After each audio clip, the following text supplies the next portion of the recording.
Regresamos para analizar lo que está ocurriendo en el Medio Oriente. Siempre un polvorín en el Medio Oriente. La situación muy tensa en este momento en Siria.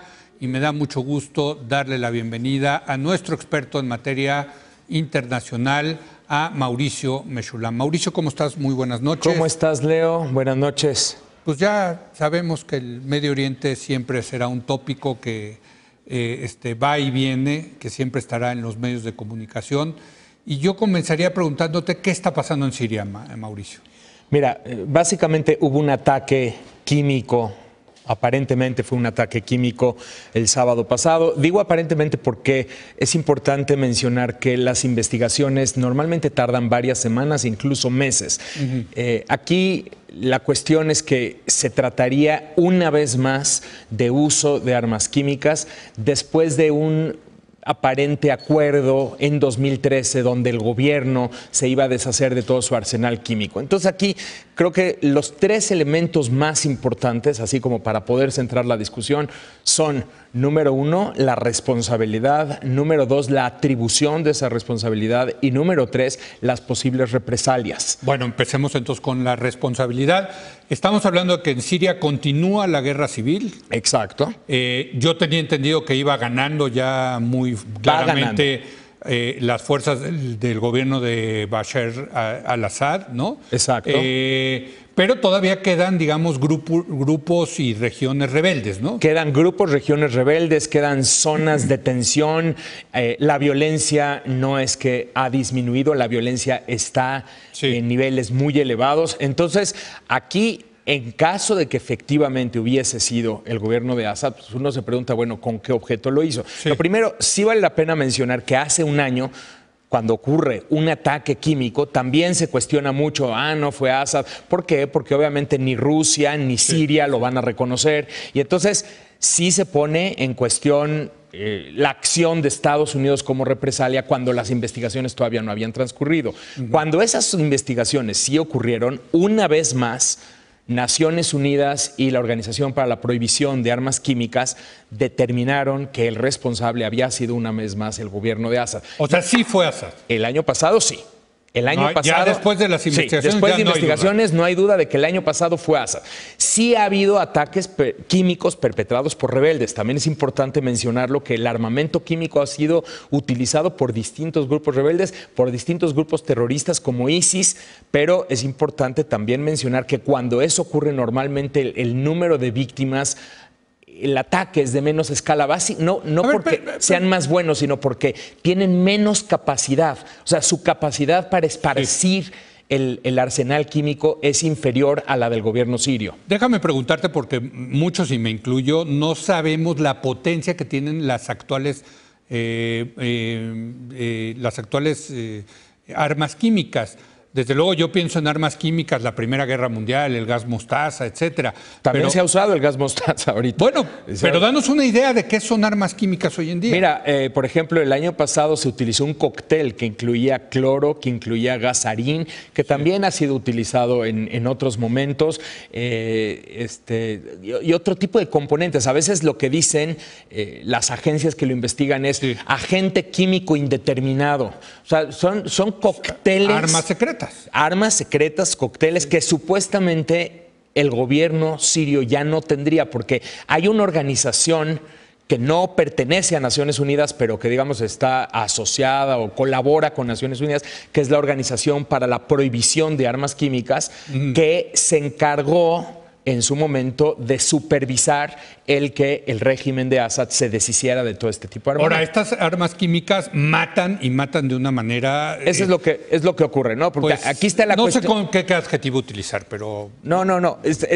Es difícil decir que matan de una manera inhumana, pero eso iba a decir, porque cualquier muerte lo es. Y uno diría, bueno, ¿y por qué el armamento químico sí orilla a las potencias a intervenir y no otro tipo de muertes? Porque, solo en esa región de Ghouta han muerto decenas de miles de personas a lo largo de muchísimos años. En el conflicto sirio, cientos de miles de personas. Entonces, ¿por qué con armas químicas sí? Bueno, aquí nuevamente va lo mismo. Las armas químicas son percibidas por la comunidad internacional como una herramienta, un arma inhumana para ser utilizada en los conflictos y que sí marca una línea roja.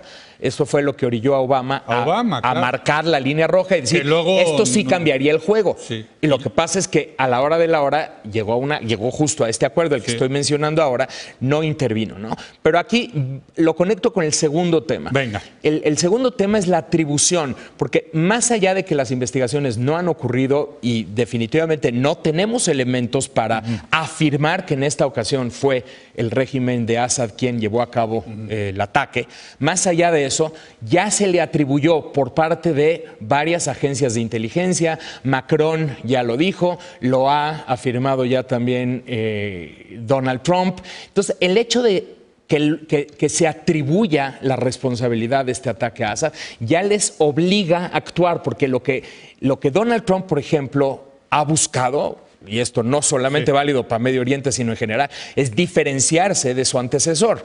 Yo sí soy un presidente que cumple. Yo, a diferencia de Obama, cuando amenazo, cumplo con esas amenazas. Entonces, lo que Donald Trump ha hecho es, mediante afirmar la responsabilidad del gobierno de Assad y quienes le respaldan, ya se autoimpone la necesidad de actuar. Y eso, ahora, se impone la necesidad de actuar, pero les telegrafía por Twitter. Bueno, no telegrafía, ojalá fuera por telégrafo, que llegaban varios días después. Les avisa en tiempo real, oye, por ahí te voy a echar, ahí te van a caer unos misiles. Pero eso también tiene una lógica. A ver. Y eso, bueno, asumiendo que Donald Trump actúa a partir de una lógica, pero sí hay una realidad. Sí. Siria, y esto lo comentábamos justo hace un año cuando hablamos de esto, Siria tiene un gran aliado en Rusia. Rusia es la razón principal por la cual Assad ha prevalecido en ese conflicto y tiene ocupada una buena parte de los cielos, tiene una base aérea, tiene una base naval, tiene una presencia militar muy importante. Entonces, es su salida al Mediterráneo. Es la única salida al Mediterráneo que Rusia tiene. Sí. Y además, para Rusia es muy importante que el régimen de Assad sobreviva, o por lo menos que se mantengan sus intereses ahí. Entonces, Rusia amenaza a Estados Unidos con que va a derribar los misiles que le lancen a Assad y que va a atacar las posiciones desde donde los misiles son lanzados. Entonces Donald Trump responde, pues sí, pero ahí les van los misiles. Entonces ahí, por supuesto, uno podría decir, bueno, simplemente es retórica que va escalando, pero también hay una realidad. A Estados Unidos no le interesa de ninguna manera crear un conflicto con Rusia o generar un incidente que pudiera escalar la situación entre las dos superpotencias. Pero al mismo tiempo tiene que mandar una represalia. Entonces, lo que Estados Unidos estaría buscando es sí cumplir con la palabra de Trump, sí llevar a cabo un ataque contra Assad, pero al mismo tiempo evitar tener cualquier confrontación con Rusia. Entonces Rusia le está diciendo no es posible, y lo que está haciendo Estados Unidos es un poco telegrafiarle lo que está buscando hacer.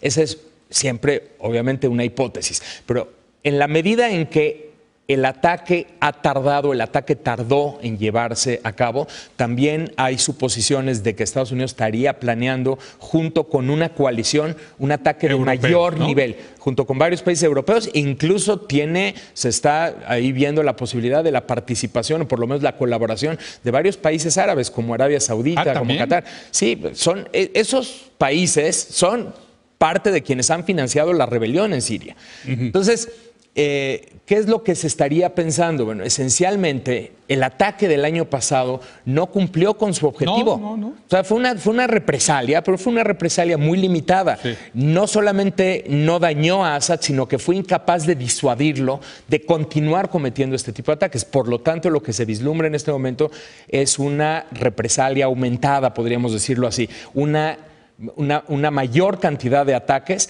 que pueden venir desde el aire o pueden venir desde el mar, intentando al mismo tiempo esquivar a la aviación rusa o intentando no bombardear zonas donde posiblemente haya presencia rusa. ¿Qué papel juega Irán en esto?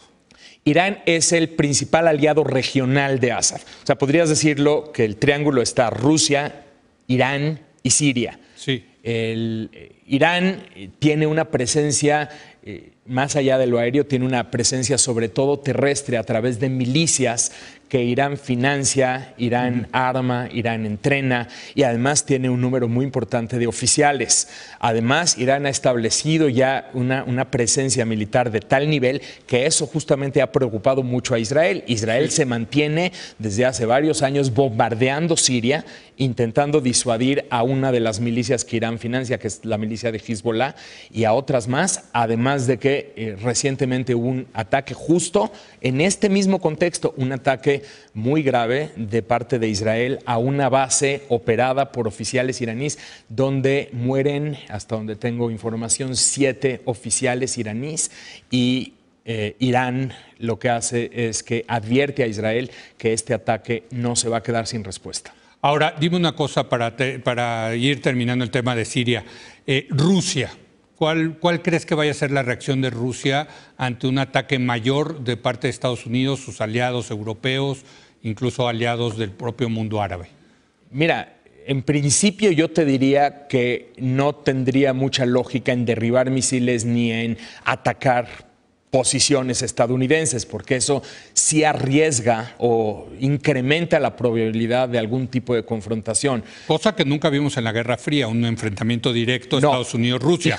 Eran por proxies, ¿no? Exacto. Y justo porque no se ha visto, o sea, a pesar de que la probabilidad de un encuentro aumenta, lo que la lógica diría es que tanto Estados Unidos como Rusia se van a tratar de evitar o van a tratar de evitar cualquier incidente que escale la confrontación. Entonces, Rusia lo que haría sería intentar disuadir que Estados Unidos ataquen objetivos con su presencia. Y esto mediante, ¿cómo se logra? Por ejemplo, ¿qué hizo Rusia esta mañana de jueves? Rusia despliega fuerzas y despliega una policía militar en la zona de Guta, que es justamente donde ocurrió el ataque químico. Eso impide el que Estados Unidos pueda bombardear esa zona. Porque ya están ahí los rusos. Entonces Estados Unidos va a tener que buscar otras áreas para poder bombardear. Híjole, bueno, me quedan 2 minutos y también te quiero preguntar porque pues el Medio Oriente es un polvorín en muchas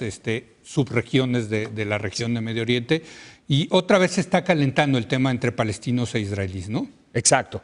Hay una serie de manifestaciones que están ocurriendo los días viernes en la frontera entre Gaza e Israel. La Franja de Gaza. En la Franja de Gaza e Israel, donde algunos palestinos están acercándose a la cerca y el ejército israelí ha tomado la muy delicada decisión de dispararles. No es la primera vez que ocurre, Israel ya lo ha hecho en otros momentos. En lugar de utilizar mecanismos usuales de control de masas, como por ejemplo gases de dispersión, lacrimógenos, balas de goma, sí se utilizan, pero también se está utilizando lo que se conoce como fuego vivo.